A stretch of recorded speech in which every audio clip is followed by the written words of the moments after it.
नमस्कार, शम्भवी चैनल में आपका स्वागत है।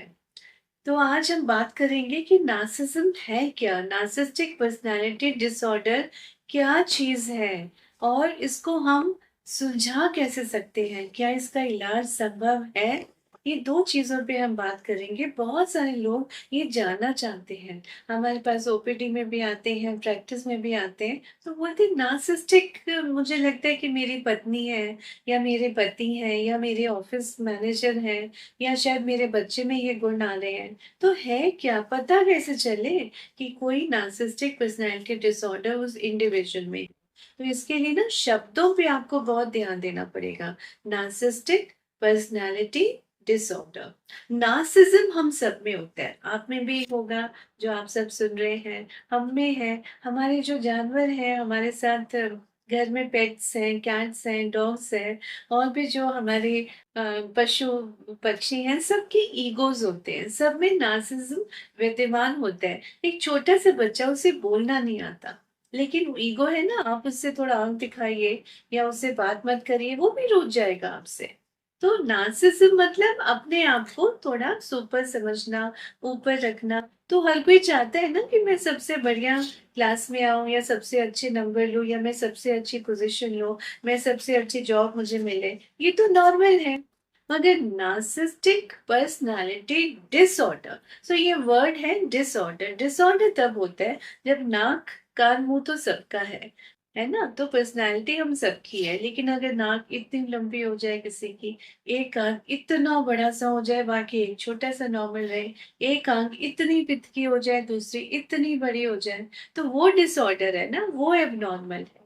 तो यहाँ पर पर्सनैलिटी ऐसी एबनॉर्मल हो जाती है। But the thing is invisible होती है, बाहर वालों को बिल्कुल नहीं दिखती। घर वालों को पता समझ में आता है कि भाई इश्यूज है, बाहर तो आप कुछ और है। आप शालीन हैं, आप स्वीट है, आप काइंड हैं, आप मर्सीफुल हैं, सबका ध्यान रखने वाले हैं, मीठा बोलने वाले हैं, सबकी केयर करने वाले हैं, अपना पैसा, अपना तन मन धन भी लुटाने वाले लोगों में कि देखो वो तो कितना उसका दरिया दिल है, बड़ा दिल है। देखो उसने हमें तो इतना पैसे दे दिए इलाज में या किसी और भी किसी चीज़ में और पूछा भी नहीं, उसने माँगा भी नहीं हमसे। वहाँ तो दिलेर है। मगर घर में, और ये बहुत सारे लोग यही बातें बोलते हैं, घर में बच्चे बोलते हैं 500 रुपए की कोई चीज़ लेने में भी खौफ खाते हैं पापा से। या 200 की चीज़ है और वो हर अकाउंटेबिलिटी एक-एक पैसे का हिसाब देना और लेना। बच्चों से और वाइफ से। आप तो वो बहुत ठीक रहते हैं, या अगर वाइफ में नार्सिसिज्म पर्सनैलिटी डिसऑर्डर है, तो वो पति के हर पैसों में, हर चीज़ में एकदम कंट्रोल करके रखती है। अभी कोई डॉक्टर है वो इंडिविजुअल, सर्जन है, बहुत अच्छा अर्न कर रहे हैं, मगर वो अपने फादर की बीमारी में जितना वो चाहते हैं, चाहिए, उतना बीमारी के ऊपर खर्च नहीं कर पा रहे हैं। आप बताइए क्यों? वो भी उनके फ्रेंड ने हमें बताया जो क्लोज़ थे, कि ऐसा कुछ हो रहा है तो वो बड़े पेश-ओ-पेश में हैं। क्यों? क्योंकि उनके पैसे का पूरा हिसाब अकाउंट्स में और पासबुक में क्या है, उसमें क्या है, आपने उसको इतना क्यों दिया? आप फ़िज़ूल खर्ची कर रहे हैं। यानी कि जब दूसरों पे खर्च करना है, तो आप बिल्कुल दरिया-दिल हैं, मगर जब घर वालों पे खर्च करना है, चाहे पति, पत्नी या बच्चे हों, तो आप एकदम कंजूस बन जाते हैं। एकदम आपका जो दिल है छोटा-सा श्रिंक हो जाता है और वो आप समझते हैं कि कंट्रोल हो रहा है। सो नार्सिसिज्म का जो एक फेवरेट मंत्र है ना, कंट्रोल, वो पैसे से आपको कंट्रोल करेगा। वो आपकी जो इमेज पब्लिक में है, आप सामने तो मीठा बनते बनते मीठी छुरी कर देंगे कि अरे मेरी वाइफ तो ऐसे करती है या मेरे पति तो ऐसे करते हैं। तो पब्लिक स्मेयरिंग इस बात को बोलते हैं। और कभी जब आप बिल्कुल आप सोचे कि अब मैं इनके साथ नहीं रह सकता या सकती, तो उस वक़्त जब ये समझ जाते हो, वाइब्स को बहुत जल्दी पकड़ते हैं, तो फिर लव बॉम्बिंग शुरू कर देंगे। फिर वो ऐसा आपके सामने अपने पेश आएँगे जैसे कि जैसे शाहरुख खान हो गए या कैटरीना कैफ हो गई, डिपेंडिंग अपॉन किस जेंडर को इश्यू है। अगर फीमेल है तो वो अपने आप को कटरीना कैफ पेश करेगी कि अरे वाह, या करीना कपूर, या जिनसे भी आपको लगता है आप जुड़ पाते हैं कि अरे वाह, ये तो कितनी सुंदर है, ये तो कितनी स्मार्ट है, ये तो कितना और कितनी चीजें करते हैं, हमारा कितना ख्याल रख रहे हैं। लेकिन ये लव बॉम्बिंग बोलते हैं, आपके ऊपर बमबार्डमेंट लव की हो रही है। और जब लोगों को ये बात समझ आने लगती है ना, वो भागते हैं, वो डरते हैं कि थप्पड़ से डर नहीं लगता, प्यार से लगता है। वो जो है ना एक फेमस डायलॉग मूवी का, आई एम श्योर आपको समझ आ गया होगा।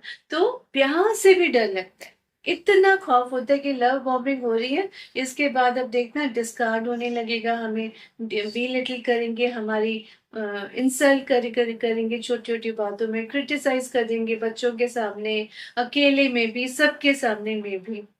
तो ये सारे सिम्टम्स जब आपको आने लगते हैं और आपका दिल ऊपर नीचे होता रहता है, घर जाने से खौफ की फीलिंग आती है, अच्छा नहीं लगता। आप ऑफिस में काम कर रहे हैं, बहुत लोग बोलते हैं कि मेरे ऑफिस में, मेरे वर्क प्लेस में बहुत मेहनत है, मैनुअल लेबर भी हो सकता है, तो बहुत मेहनत है, ये बहुत लोग बोलते हैं। मगर वहां मैं आराम से रहता हूँ या आराम से रहती हूँ, लेकिन घर जाने के नाम पे खौफ लगता है। या जब घर जाते हैं तो अगर पति आ गए या पत्नी आ गई, तो लगता है पता नहीं अब क्या होने वाला है, क्या हल्ला हो जाएगा, क्या कांड होने वाला है। डर लगता है, उनके मौन से डर लगता है, उनके चीखने से डर लगता है, उनकी आंखों से डर लगता है, उनकी वेरी प्रेजेंस से डर लगता है। ये नॉर्मल नहीं है, ये रिश्तों में ये बराबरी वाली बातें होती है। इवन छोटे बच्चे को हम इतने इंसल्ट के साथ बात करें, वो हमारी तरफ नहीं देखेगा, भले ही उसे बोलना ना आता हो। आपका पेट एनिमल आपसे बात नहीं करेगा, वो चुप हो जाएगा, वो दूर चला जाएगा, वो आपके पास नहीं आएगा। अगर आप उससे इस तरह के बिहेव करेंगे, वो वाइब पकड़ लेता है। तो हमें बहुत सावधान रहना है। या आपके आसपास कहीं भी आप अपने दोस्तों के साथ भी ऐसा सलूक होते देखते हो ना, तो आप संभल के रहिए और उसे गाइड करिए कि तुरंत किसी नार्सिसिस्टिक अब्यूज रिकवरी स्पेशलिस्ट से मिलना है, और जरूर मिलना है ना। ऐसा नहीं कि आपने डायग्नोज कर लिया है ये सिम्टम्स है तो पक्का वो नार्सिसिस्टिक पर्सनालिटी डिसऑर्डर है। लेकिन आप राइट स्पेशलिस्ट के पास तो जाइए, पूछिए तो, बात तो करिए, मन का दर्द हल्का तो करिए। यही हम कह रहे हैं कि आप करिए, आप प्रोएक्टिव होइए, आप प्रोएक्टिव कम्युनिटी का हिस्सा बनिए। अब्यूज ना हम लेंगे, ना दूसरों पे होने देंगे। ये मंत्र रहना चाहिए ना। अगर आपके कोई दोस्त हैं, पड़ोसी हैं, रिश्तेदार हैं, आपके जो ऑफिस में कोई काम कर रहे हैं, आंखों में ऐसा सूनापन आता है, जो विक्टिम्स होते हैं नार्सिसिस्टिक अब्यूज के, जो विक्टिम्स होते हैं। अब सेकंड पार्ट, इसका इलाज है। बहुत लोग ये भी पूछते हैं कि हमें उनके प्रति कंपैशन ही रखना चाहिए, क्योंकि जो ऐसा काम करता है, जिसका कान इतना बड़ा है, फिजिकल सिम्टम्स में आंखें कितनी बड़ी है, भयानक सी लगती है। तो पर्सनैलिटी डिसऑर्डर का मतलब भयानक तरीका बात करने का, रहने का, जो घर वालों को दिखता है, बाहर वालों को नहीं दिखता। इतनी बड़ी नाक कान वो तो दिखेगी बाहर वालों को, लेकिन बिहेवियर नहीं ना दिखता। यही तो डिसऑर्डर है। और जो विक्टिम होते हैं, बहुत बार आप अपने बाल खींच नोच रहे होते हैं कि लोग विश्वास ही नहीं करते। अरे, आपका पति तो इतना सीधा है, आपकी पत्नी तो कितने मीठा बोलती है, ओहो ओहो, आप ऐसे व्यक्ति का निरादर कर रहे हो, ऐसे व्यक्ति का अपमान कर रहे हो, ऐसे व्यक्ति के बारे में बोल रहे हो जो इतना सीधा है, जो इतना अच्छा है। अरे, तुम तो कितनी खुशकिस्मत हो कि तुम्हें ऐसा पार्टनर मिला। बच्चे भी उसी तरह एकदम घबरा जाते हैं कि बाहर की दुनिया के लिए दूसरा रूप। तो जो विक्टिम्स होते हैं ना, वो बहुत सफर कर रहे होते हैं और किसी को बोल भी नहीं पाते, और बोलते हैं तो समझ नहीं आता। मेरे पास बहुत बार केसेस आते हैं, young girls, young boys married, और 5 इयर्स, 6 इयर्स, 10 इयर्स की मैरिज है, और इतने घबराए हुए हैं, और बोलते हैं कि हमारे पेरेंट्स हमको बोलते हैं कि तुम्हारा तो पति इतना अच्छा है, तुम्हारी इतनी केयर करता है, या तुम्हारी पत्नी तो देखो कितना कितने सारे काम कर लेती है, और फिर भी तुम उसके बारे में बात बना रहे हो, फिर भी तुम कह रहे हो कि तुम विक्टिम हो या तुम खुश नहीं हो। तो तुम्हारा कुछ हो नहीं सकता, अगर तुमको इतना अच्छा पार्टनर होने के बाद भी तुम खुश नहीं हो। तो अब बताइए विक्टिम्स कहाँ जाए। पर अगर आपके दिल में ये दर्द है, या कुछ डिलेमा भी है, डाउट भी है, तो भाई आइए ना, पूछिए ना, बात करिए ना। नार्सिसिस्टिक अब्यूज रिकवरी स्पेशलिस्ट के पास आइए। आप गूगल करेंगे, बहुत आपको नाम मिल जाएंगे। आप हमारे पास भी आ सकते हैं।